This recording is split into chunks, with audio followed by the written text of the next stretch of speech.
بسم اللہ الرحمن الرحیم۔ گمنام ہیرو کے معزز ناظرین السلام علیکم۔ دوستو لائک ضرور کر دیا کریں، شکریہ۔ آئیے چلتے ہیں کہانی کی طرف۔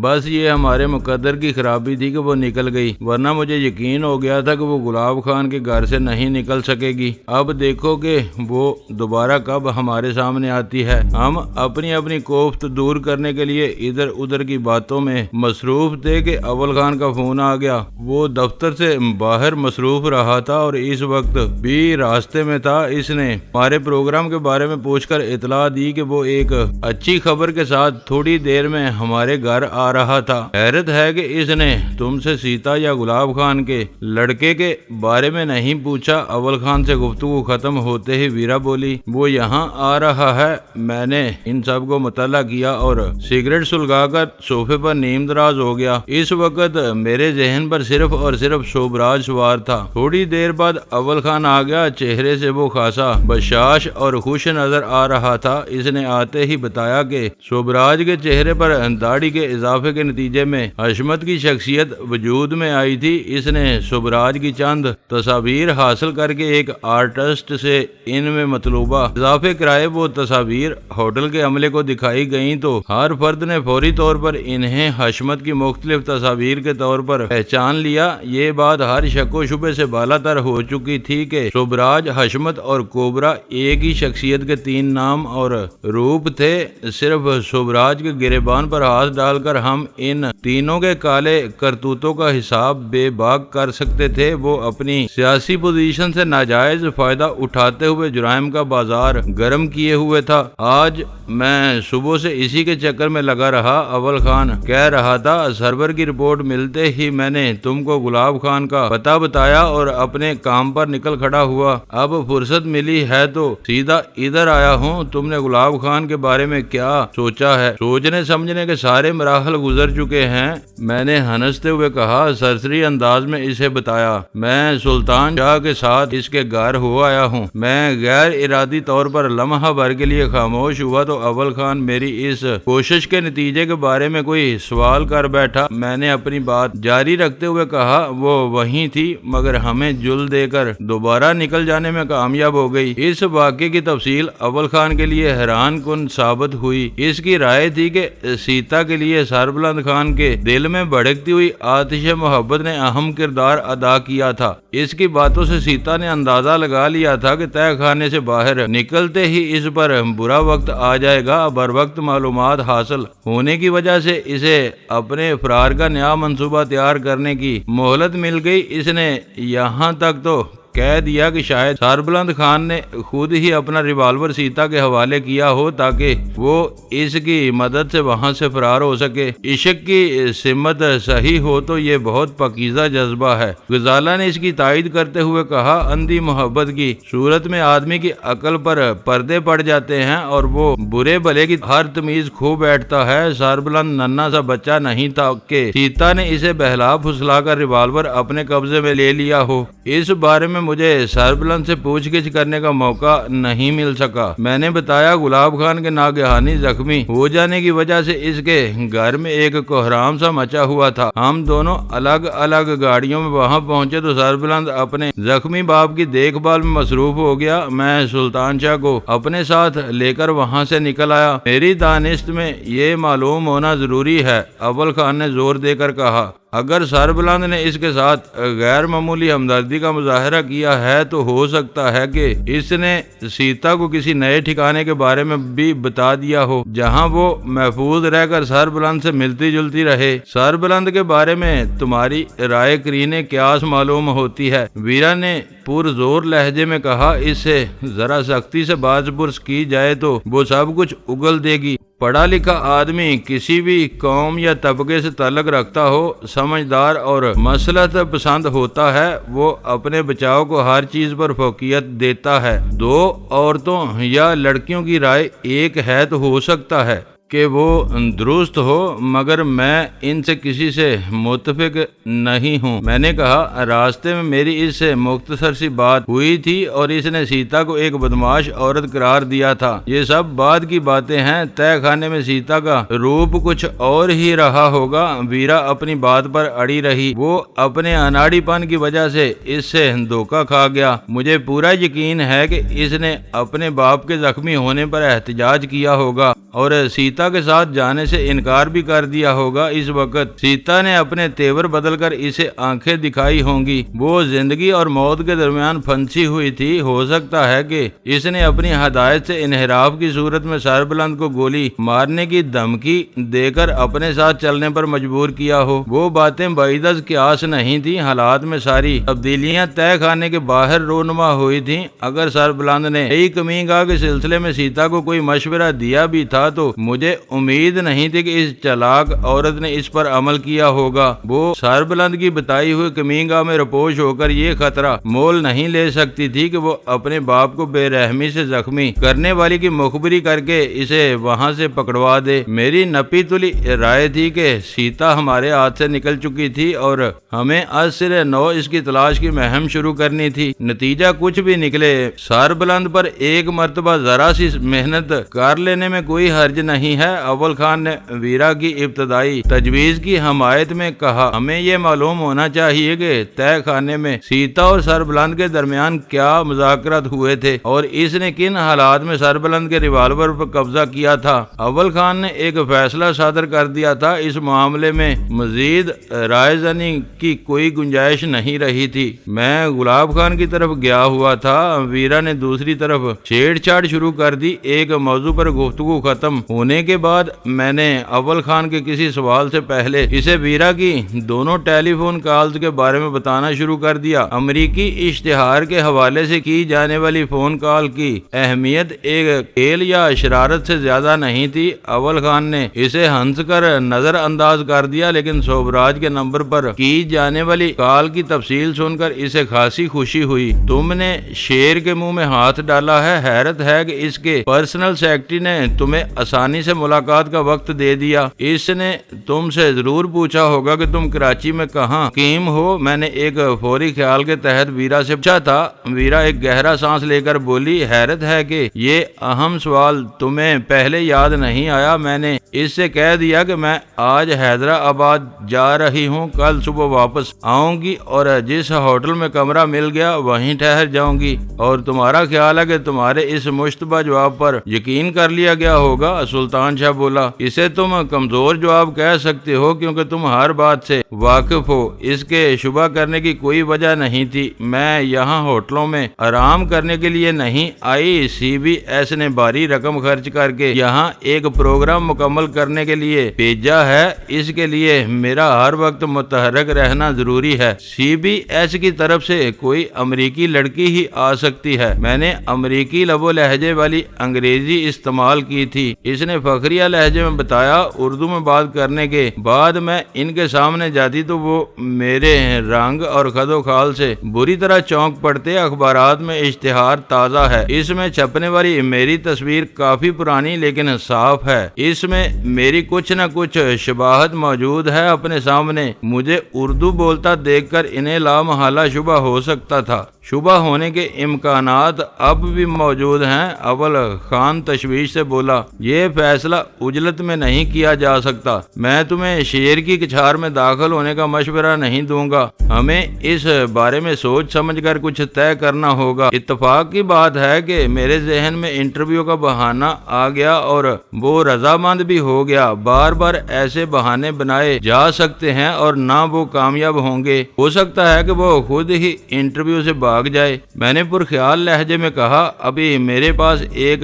ٹرمپ کارڈ باقی ہے۔ وہ کیا؟ تقریباً چاروں نے ہی بیا کو آواز پوچھا۔ گوپال نے اس کا سیٹلائٹ فون نمبر دیا تھا۔ اس پر سوبراج کو خوفزدہ کرنے کے لیے خاصا مواد جمع ہو چکا ہے۔ میں نے کہا بالکل۔ اول خان پرزور لہجے میں بولا اسے تو میں بھول ہی گیا تھا۔ یہ نیک کام تمہیں ابھی کر لینا چاہیے۔ شاید اس کے لیے تمہیں کسی پی سی او کا رخ کرنا پڑے گا۔ ویرا بولی جب CSD کی وجہ سے موبائل فون پر بات نہیں ہو سکتی تو سیٹلائٹ فون پر کیا ہوگی؟ اس میں بھی کئی درمیانی سرکٹ ملوث ہوتے ہوں گے۔ CSD دوسرا سرکٹ ملتے ہی لائن کاٹ دیتی ہے۔ مجھے یاد آیا کہ گوپال نے بھی پچھلی شام PCO سے ہی کوبرا کا نمبر ملایا تھا، لیکن وہ مسئلہ دیگر تھا۔ شاید وہ رازداری کے پیش نظر اس رابطے کے لیے موبائل فون کا استعمال نہیں کرنا چاہ رہا تھا۔ ایک زمانہ وہ تھا جب کہیں کہیں لگے ہوئے اکا دکا پبلک فون بوتھ صرف لوکل کال کرنے کے لیے استعمال کیے جا سکتے تھے، لیکن کارڈ فون کے رواج پانے کے بعد بیشتر جدید فون بوتھ مقامی سے بین الاقوامی کالز تک کے لیے استعمال ہونے لگے تھے۔ ضرورت پڑی تو پبلک بوتھ بھی دیکھ لیا جائے گا، فی الحال یہاں سے ایک کوشش کر لینے میں کیا حرج ہے؟ سلطان شاہ ویرا کے اٹھاتے ہوئے نقطے کا جواب دے رہا تھا۔ سلطان شاہ کی تجویز بہتر تھی، کورم بھی پورا تھا۔ میں نے کہا یہ کام اسی وقت کر لینا چاہیے، دیکھتے ہیں کہ کیا ہوتا ہے۔ سلطان شاہ نے نہایت سعادت مندانہ انداز میں اسپیکر فون میرے آگے سرکا دیا۔ گوپال کا بتایا ہوا فون نمبر اول خان نے نوٹ کیا تھا، جو بعد میں نے بھی ایک کاغذ پر لکھ لیا تھا۔ دونوں کے پاس اپنے اپنے کاغذ موجود تھے۔ میں نے ایک مرتبہ دونوں نمبروں کا موازنہ کیا، وہ بالکل یکساں تھے۔ میں نے اسپیکر فون پر وہ نمبر ملانا شروع کر دیا۔ نمبر ملانے کے بعد مجھے کئی سیکنڈ تک انتظار کرنا پڑا۔ لائن پر گہرا سکوت چھایا ہوا تھا، سب کی نگاہیں میرے چہرے پر مرکوز تھیں۔ پھر اچانک ہی دوسری طرف گھنٹی بجنے کی آواز سنائی دی اور میں نے بے ساختہ اپنا داہنا ہاتھ فضا میں اچھال کر کامیابی کا اعلان کر دیا۔ شاید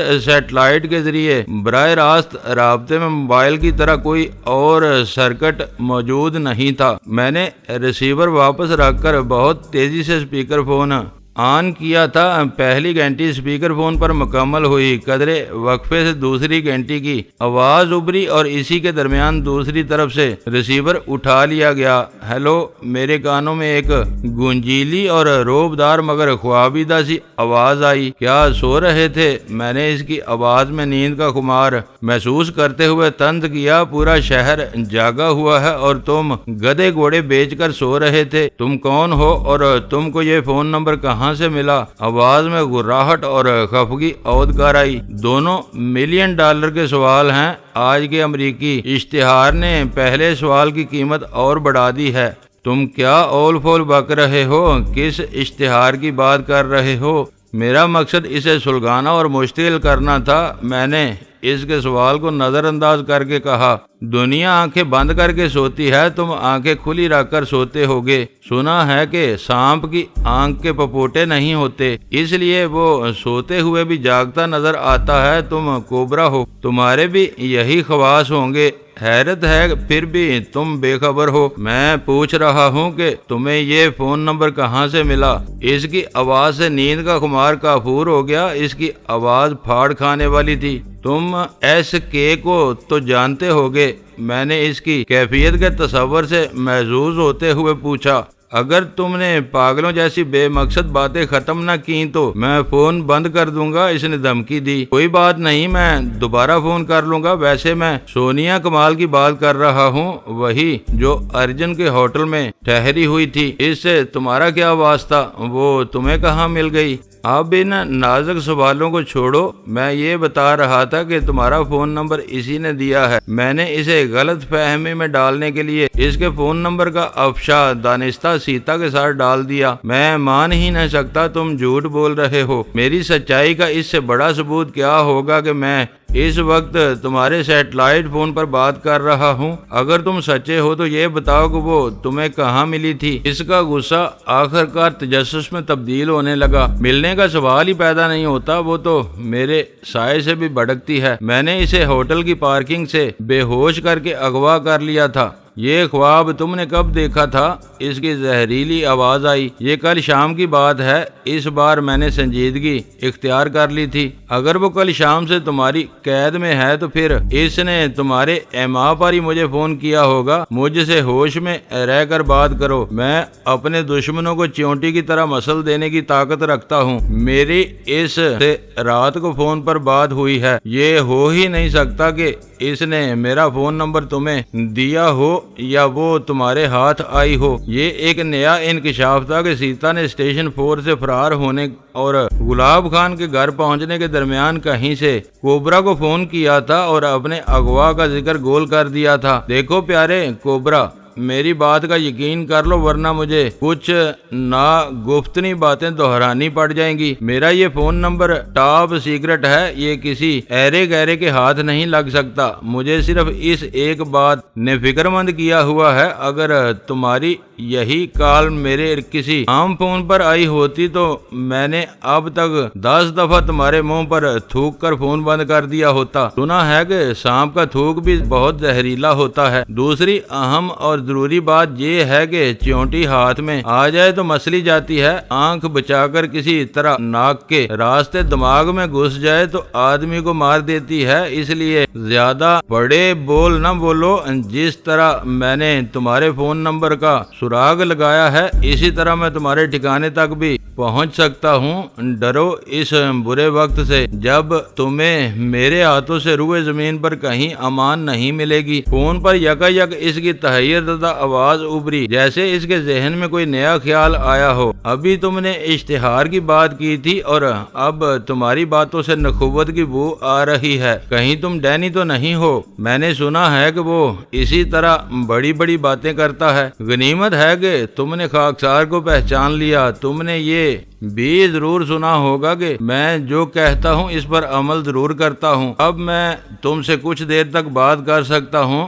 جب تک یہ معلوم نہ ہو کہ مخاطب کون ہے تو بات کرنے میں حق مزہ نہیں آتا۔ الفاظ کے ساتھ اس کے لہجے میں نمایاں تبدیلی آ گئی۔ اب ذرا ناگفتنی باتیں بھی دہرا دو تاکہ میں تمہاری کسی بات کا اعتبار کر سکوں۔ میں نے ایک نظر دونوں عورتوں کی طرف دیکھا۔ ویرا ڈھیٹ اور بے شرم تھی، اس کے اٹھنے کا سوال ہی پیدا نہیں ہوتا تھا۔ اسے میں کوئی اشارہ کرتا تو وہ میری ضد میں اور جم کر بیٹھ جاتی۔ وہ ہر قسم کی گفتگو سے لطف اندوز ہونے کی عادی تھی، لیکن میں کم از کم غزالہ کے سامنے وہ سب نہیں کہہ سکتا تھا جو میرے ذہن میں کل بلا رہا تھا۔ میں نے غزالہ کو آنکھ سے اشارہ کیا۔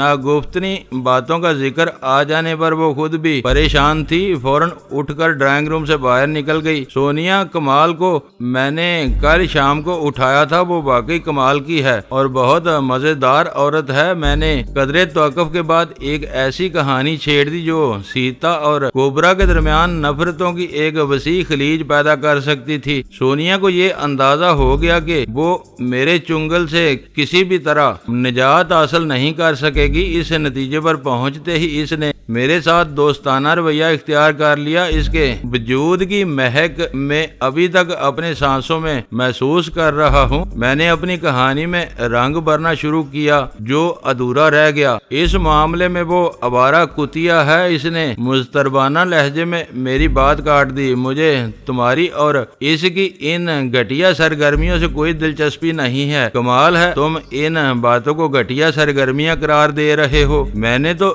سنا ہے کہ تم ان ہی رنگینیوں کو زندگی کا نچوڑ سمجھتے ہو۔ کہنے اور کرنے میں بہت فرق ہوتا ہے۔ عملی زندگی کی ہر بات زبان پر نہیں لائی جاتی۔ میں اسی لیے ناگفتنی باتوں کا ذکر کر رہا تھا۔ تفصیلات کا ذکر میں نے تمہارے اصرار پر چھیڑا ہے، بس اتنا ہی کافی ہے کہ وہ اپنے کتیا پن پر اتر آئی۔ میں یہ جاننا چاہ رہا تھا کہ اس نے تمہیں فون نمبر کیسے دے دیا؟ میں بھی وہی بتا رہا تھا۔ جذبات کی روانی میں جب وجود پگھلتے ہیں تو زبان پر بھی اختیار نہیں رہتا۔ وہ سمجھ رہی تھی کہ میرے لیے لڑکیوں کا قحط ہے، میں اسے ساری عمر اپنی قید میں رکھوں گا۔ تمہاری اس سیکرٹ ایجنٹ کو یہ پتا نہیں تھا کہ شوقین مزاج لوگ چوسے ہوئے آم کو دوبارہ منہ نہیں لگاتے، تو اس الو کی پٹی نے تمہیں یہ بھی بتا دیا کہ وہ سیکرٹ ایجنٹ ہے۔ وہ میری بات کاٹ کر گرایا۔ سیکرٹ ایجنٹ کیا؟ وہ تو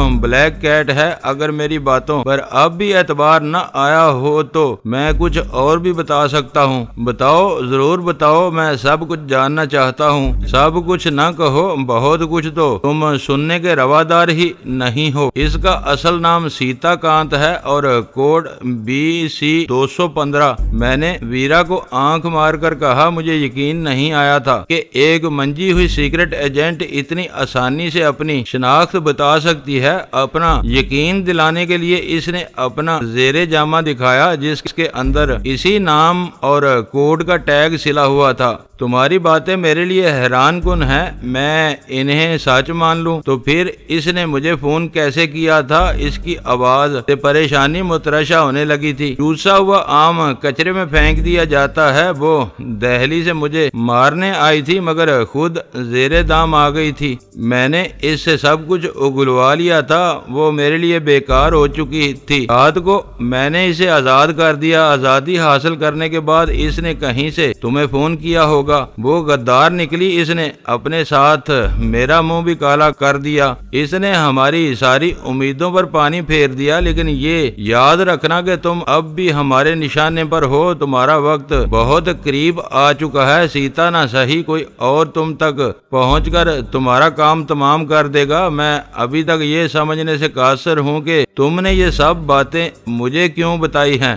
میں نے آج خود تمہیں ایک لفظ نہیں بتایا، تمہارے اصرار اور فرمائش پر بات سے بات نکلتی چلی گئی۔ میں تمہیں یہ بتانا چاہ رہا تھا کہ اب ہم تمہاری شہر سے بہت قریب پہنچے ہوئے ہیں۔ یہ تمہاری بے خبری میں کسی بھی وقت کاٹ دی جائے گی اور تم جہنم واصل ہو جاؤ گے، اور یہی بات تمہارے بارے میں بھی کہی جا سکتی ہے۔ قدرے بہتر فضا میں ہونے والی گفتگو میں یکا یک سرد مہری آ گئی تھی۔ یہ نہ سمجھنا کہ ایک بلیک کیٹ کو غداری پر اکسا کر تم نے کوئی بڑا پالا مار لیا ہے۔ ہم بھی تمہارے ارد گرد منڈلا رہے ہیں۔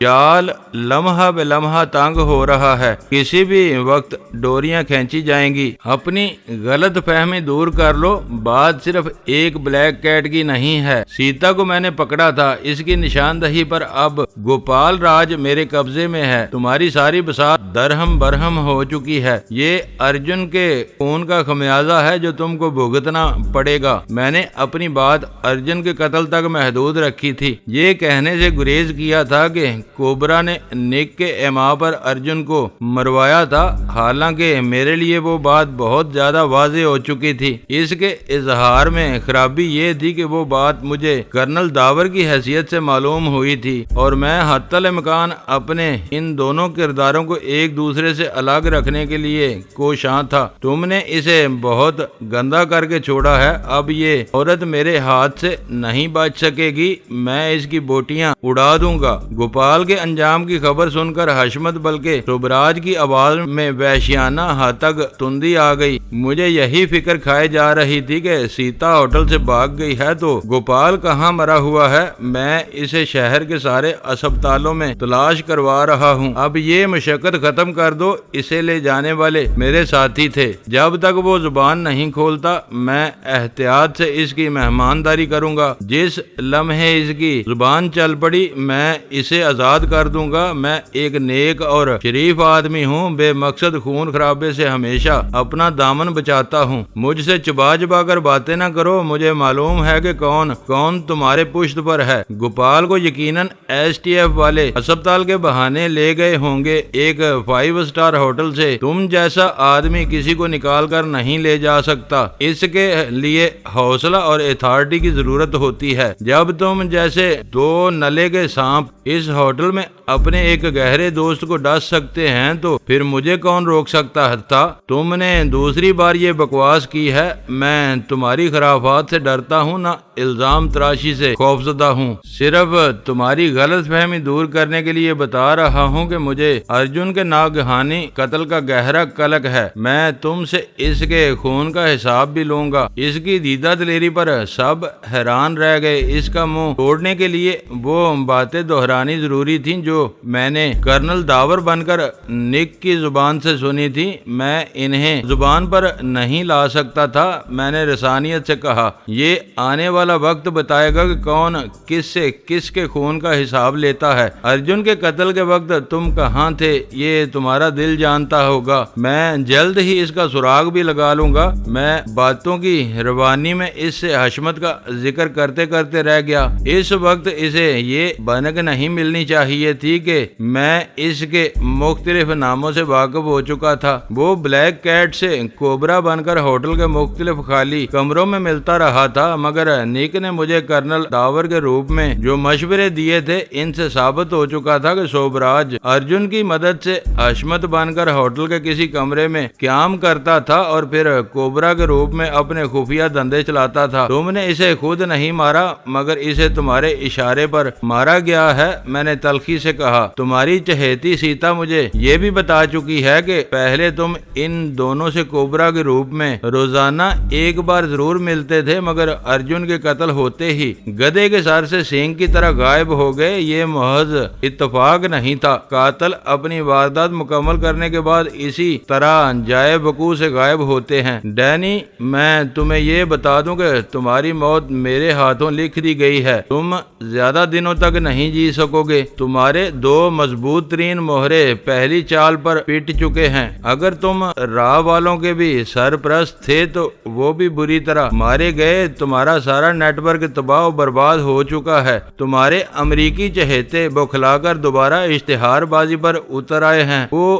جب کوئی بڑی ذک اٹھاتے ہیں کھسیانی بلی کی طرح یوں ہی کھمبا نوچنا شروع کر دیتے ہیں۔ اب میں نے بھی تمہاری کمر توڑنے کا فیصلہ کر لیا ہے۔ تم تک پہنچنے کے لیے اول خان کو راستے سے ہٹانا ضروری ہو گیا ہے، کیونکہ اس وقت کراچی میں وہی ایس ٹی ایف کا سرگنا ہے۔ اس کی آواز میں نفرت اور حقارت کی آمیزش تھی۔ وہ گفتگو الزامات اور جوابی الزامات میں الجھ گئی تھی، لیکن دونوں میں سے کوئی بھی اس بات چیت کو ختم کرنے کے موڈ میں نہیں تھا۔ جس طرح مجھے کوبرا کا دماغ پڑھنے اور اس کے اگلے اقدامات کا اندازہ لگانے کا موقع مل رہا تھا، شاید اسی طرح وہ بھی میرے جوابات سے کچھ کارآمد نتائج اخذ کر رہا تھا۔ ہم سب کے لیے اس کی آخری دھمکی بہت سنگین اور تشویشناک تھی۔ ہم چاروں پسے پردہ اور کسی حد تک زیر زمین رہ کر کام کر رہے تھے، لیکن اول خان کے لیے ایسا کرنا ممکن نہیں تھا۔ اپنے روزمرہ کے فرائض کی ادائیگی کے سلسلے میں اسے ہر وقت موجود اور متحرک رہنا پڑتا تھا۔ اگر سوبراج جیسا بارسوخ شخص اس کے خون کا پیاسا ہو رہا تھا تو یہ فکر و تشویش کی بات تھی۔ کرائے کا کوئی بھی قاتل اول خان کے معمولات کی نگرانی کر کے اپنی پسند کے وقت اور موقع پر کامیاب قاتلانہ حملہ کر سکتا تھا۔ سوبراج کو ایسی کسی حرکت سے روکنا بہت ضروری تھا۔ میرے لیے وہ نازک موقع تھا، کوئی بڑی اور انتہائی خوفناک جوابی دھمکی ہی اسے اول خان کے خلاف قاتلانہ سازش سے روک سکتی تھی۔ میں نے چند لمحوں کے لیے سوچا اور پھر وہ سب کہہ ڈالنے کا فیصلہ کر لیا جسے میں اس وقت تک اپنی زبان پر لاتے ہوئے ہچکچا رہا تھا۔ تم کان کھول کر سن لو کہ اب اول خان کا بال بھی بیکا ہوا تو میں نتائج کی پرواہ کیے بغیر تمہاری اینٹ سے اینٹ بجا دوں گا۔ آج وہ حالات نہیں ہیں جب تمہارے بلیک کیٹس اول خان کا بازو زخمی کر کے صاف بچ نکلنے میں کامیاب ہو گئے تھے۔ تمہارے خلاف میرے پاس مضبوط شواہد موجود ہیں۔ اس نے میرے معاندانہ لہجے کی پرواہ کیے بغیر میری بات کاٹ دی اور کہا، میں تمہاری ان ہرزہ سرائیوں سے ڈرنے والا نہیں ہوں۔ تم کبھی میرے گرد کو بھی نہیں پہنچ سکتے۔ کل تم یہ دعویٰ کر سکتے تھے، آج اس خوش فہمی کو اپنے ذہن سے نکال دو۔ میں نے حقارت سے کہا، پولیس ریکارڈ پر حشمت کا نام آ چکا ہے۔ تم کس حشمت کی بات کر رہے ہو؟ اس بار اس نے یقیناً کچھ سوچے سمجھے بغیر اضطراری انداز میں میری بات مانی تھی۔ وہی حشمت جو ارجن کے قتل کے وقت ہوٹل کے کمرہ نمبر 310 میں ٹھہرا ہوا تھا اور ارجن کے قتل کی افراتفری میں خاموشی سے کسی وقت ہوٹل سے بھاگ گیا۔ اس نے فون پر اپنی مزید بکنگ منسوخ کرا دی اور اب اس کا نام میری لسٹ پر ہے۔ یہ سب تم مجھے کیوں سنا رہے ہو؟ حشمت سے میرا کیا تعلق؟ اس کی آواز ایک دم ڈہ گئی میری زبان سے۔ اچانک حشمت کا تذکرہ سن کر جس کی آواز میں پریشانی کا عنصر پیدا ہو گیا تھا۔ دوستو ویڈیو کو لائک ضرور کر دیا کریں۔ ISI پاک آرمی زندہ باد، پاکستان پائندہ باد۔ معزز ناظرین، اپنا خیال رکھیے گا اور اپنے اس چینل کا بھی شکریہ۔